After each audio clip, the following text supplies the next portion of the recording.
Pernah nggak sih Anda lihat slip gaji terus mikir, ini duitnya lari kemana semua ya?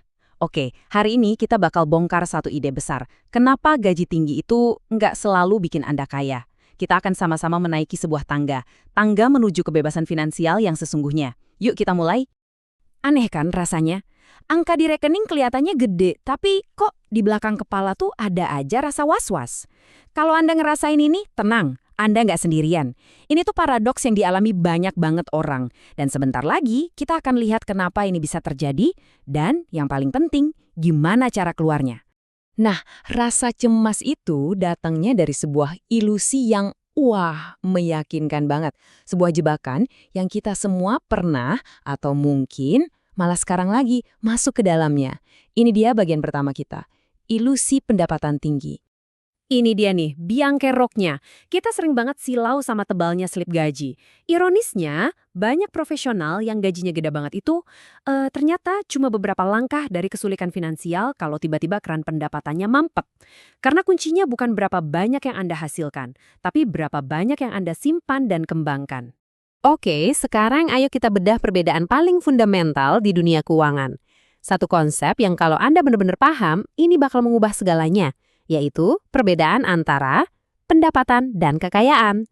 Coba bayangin deh, pendapatan Anda itu kayak keran air yang ngalir terus. Berguna banget kan? Tapi begitu kerannya ditutup, ya udah alirannya berhenti total.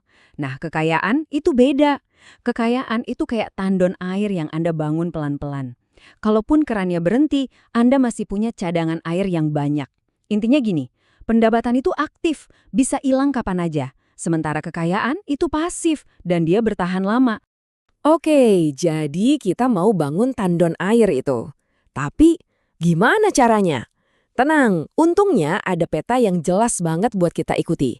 Mari kita lihat 6 anak tangga menuju kekayaan. Anggap aja ini peta jalan. Langkah demi langkah menuju kebebasan yang sejati.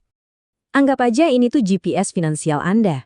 Serius deh, nggak peduli Anda mulai dari mana, peta ini nunjukin di mana posisi Anda sekarang dan langkah apa yang harus diambil selanjutnya buat sampai ke tujuan.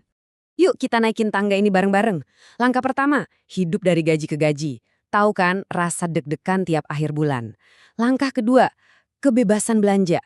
Bisa isi troli supermarket tanpa panik lihat totalnya. Langkah ketiga, bisa traktir teman makan enak tanpa perlu ngintip kolom harga. Keempat, liburan impian, tanpa pusing mikirin tumpukan utang setelahnya. Nah, yang kelima, ini mulai seru banget. Aset Anda udah bisa kasih pilihan buat nggak kerja sekeras itu. Dan puncaknya, langkah keenam, kebebasan finansial total, di mana aset Anda yang kerja buat Anda. Tapi, ini nih yang bikin kaget. Sebagian besar orang, bahkan yang penghasilannya fantastis sekalipun, itu terjebak di sini, di anak tangga nomor 2. Duitnya sih cukup buat hidup nyaman ya, tapi kok nggak pernah bener-bener naik kelas. Loh kok bisa gitu?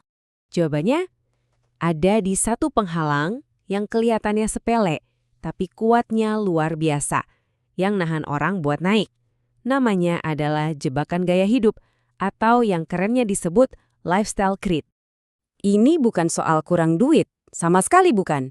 Ini soal apa yang secara otomatis kita lakuin setiap kali kita dapat duit lebih. Gini definisinya, setiap kali Anda dapat kenaikan gaji, pengeluaran Anda diam-diam ikutan naik juga. Cicilan mobil baru, pindah ke apartemen yang lebih besar, makan malam yang lebih mewah. Setiap rupiah tambahan langsung lali buat gaya hidup, bukan buat aset. Hasilnya, ya gitu-gitu aja. Kita cuma lari di tempat di tangga kekayaan ini. Dan kutipan ini, wah ini ngena banget nih. Ini pertarungan antara dua cara mikir. Yang satu, membeli status. Mobil, tas, jam tangan, barang-barang yang nilainya turun terus dan kerjaannya cuma nguras dompet. Satunya lagi, membeli aset, saham, properti, bisnis, hal-hal yang nilainya berpotensi naik terus dan justru ngisi dompet kita. Terus gimana caranya keluar dari jebakan ini? Untungnya solusinya itu simple banget. Walaupun ya butuh disiplin buat ngejalaninnya, solusinya adalah satu aturan utama yang akan membalikan keadaan. Aturan aset dahulu. Oke, ini dia aturan main yang baru.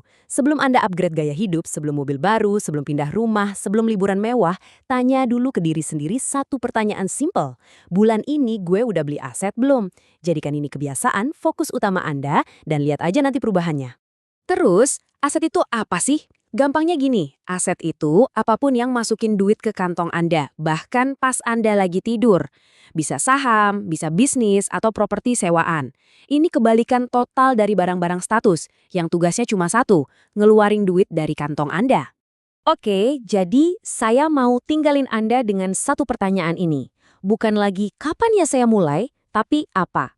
Pertanyaan ini maksa kita buat berhenti ngayal dan mulai gerak. Jadi coba pikirkan baik-baik, mulai dari hari ini, aset pertama apa yang bakal Anda beli?